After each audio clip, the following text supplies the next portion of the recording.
Okay, coach, I've seen a lot of people right here in Saudi Arabia trying to imitate the West culture, the rap, the West Coast. Okay, coach, tell us about those people trying to imitate West culture, specifically in the United States, West Coast, gangs culture, you know, tats, putting tats in face and arms and backs, and trying to rap, you know, trying to imitate the rap with the Arabic song, same rhythm, same hooks. Can you tell us in each one specifically, please? First of all, this is not in their defense, but you have to understand that entertainment is a machine. You know, entertainment is a machine that has millions and billions of dollars pushing it all over the world. Among the people in society are people who are gonna be affected by these things. Personally, coming from that culture and coming into Saudi Arabia, which is a different culture than my culture, I look at it as kind of, in one way, it's nice that you're open to other cultures, to want to know and learn about other cultures. However, is this the way to learn? No, it's not. Imitation is not the way to learn. Number two, indirectly, you're saying that your culture has no value. Your culture has no value, and it does. I see the Arabic culture is rich, is a rich culture with rich traditions, with beautiful aspects of the culture. And when you go and take the negative aspects of our culture and adopt them as your way, you're a fool if you do that. Because if you really understand rap,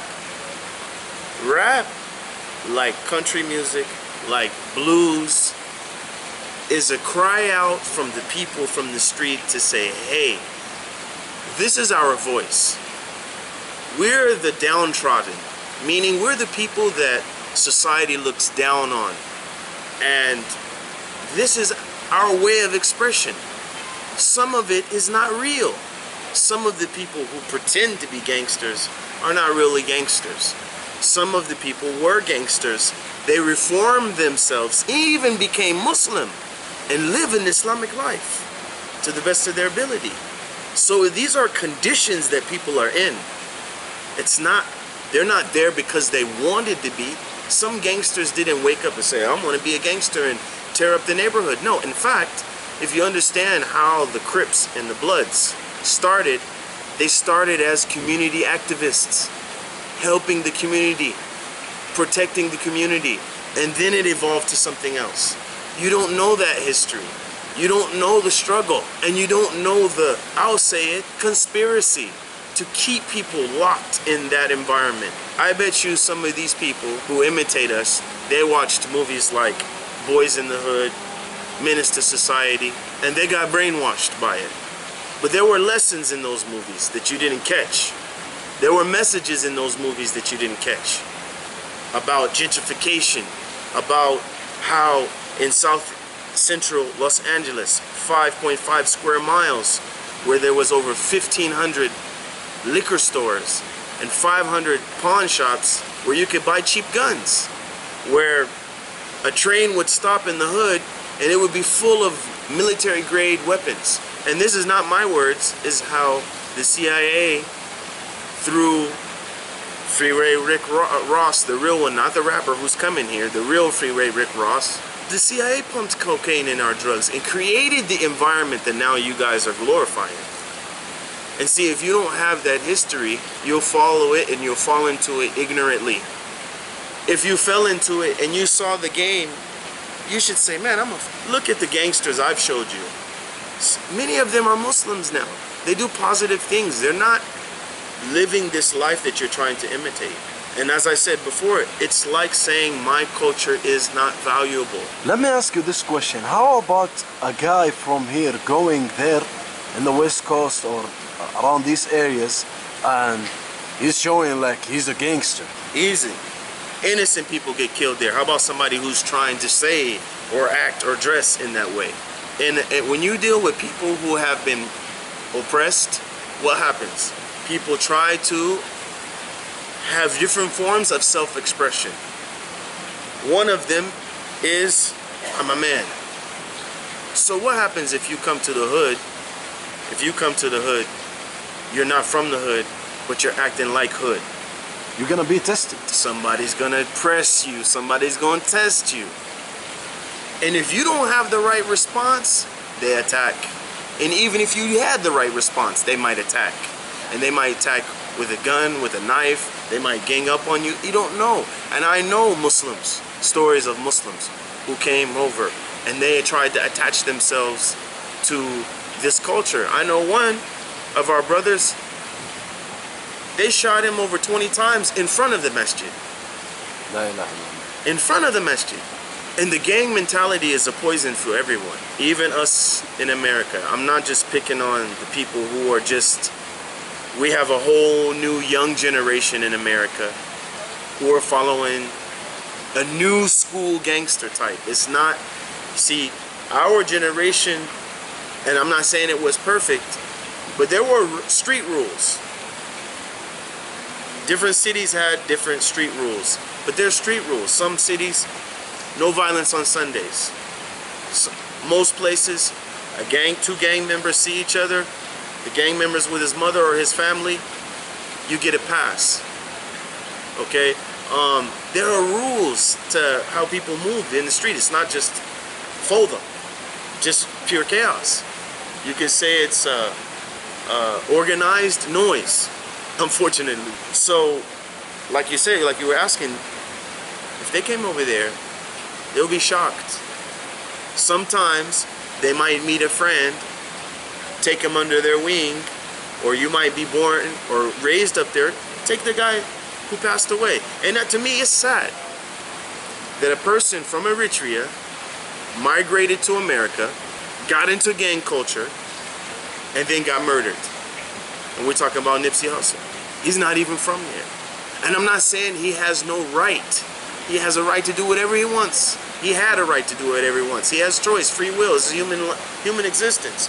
But what I'm saying is, he didn't have to be a part of that culture. There are people who grew up in South Central Los Angeles that are not gangbangers. You're looking at one. I lived a long part of my life, or a significant portion of my life in South Central. I've never joined a gang. So it's not that you have to be a part of the gang. And I'm not invalidating him as a person. I'm not invalidating anything that he did in his life. But what I'm saying is that lifestyle is shouldn't be glorified. A lifestyle that if you were to ask anybody, if you had a choice, live like this or live like this, they would all choose. That's why when they get money, they leave. And they help the poor people and the society. And they advise the children not to walk in the same path. Exactly. And they advise the kids and they work hard. There's beautiful things happening right now with gang members, especially my generation and up, and even some younger than me. They're all leaving the streets, man. They're all leaving gang life. And many of them, alhamdulillah, Allah yahdi man yasha. A lot of them are becoming Muslim, man. MashaAllah. I know a brother, I know several. One of them, I'm not gonna mention his name, Allah yarhamu, he passed away. He was a hardcore gangster. I know several people that were hardcore gangsters and they became not just Muslims, talib al-ilm, sitting next to the mashayikh. You went from drug dealing, shootouts, drive-by shootings, murder, death, blood, pain, tears, only to go to the Quran and Sunnah and sitting in the masjid. Come on, man. Even if you didn't get to that process, you gotta respect it. You gotta respect it. People who are trying to better themselves, they don't let their condition hold them down. They're gonna keep trying to rise up. So for a person who, especially coming from here, where you don't have a gang problem, you don't have military weapons being dumped in certain neighborhoods, you don't have that scenario. You don't have gentrification where you're locked in society. People won't rent to you because you come from a certain class or you have a certain color. You gotta live in this area right here. You don't have that scenario. So there's no need for you to imitate our situation. There's no need. And you'll never understand it like I understand it, because I lived through it. I was raised in it. You will never understand it. You will never. When I was having a conversation, I know I'm going long, but I was having a conversation with a young kid who's got tats all over himself, trying to be like us. I said, man, you're imitating us. He said, no, I'm being me. I said, how is it being you? You're a young Arab kid from Jeddah. Where does that come from? What is your example here where people sag their pants and tatty? He was asking me, is it okay to tat my face? I said, man, why? Then I told him, I said, listen, you have to understand gang life and prison life. There's two different cultures. Do they blend? Yes, they do. When a gang member decides to get sleeves and a face tats, that's when he's giving up on being normal. I'm done trying to be normal. I am a criminal, I'm a gangster, and I know I'm probably going back to prison. I'm not gonna go look for no 9-to-5 job because I can't. Look what I did to myself. Now you get a young boy from Jeddah who wants to do the same? Who wants to do the same? Come on, man. Have an identity. Have respect from who you came from. Your mother, your father, your grandparents, your tribe or your people. You have a culture. You have something to show from your people to the world. How about that? Why ain't you showing your people? Showing something from your people to the world instead of imitating us.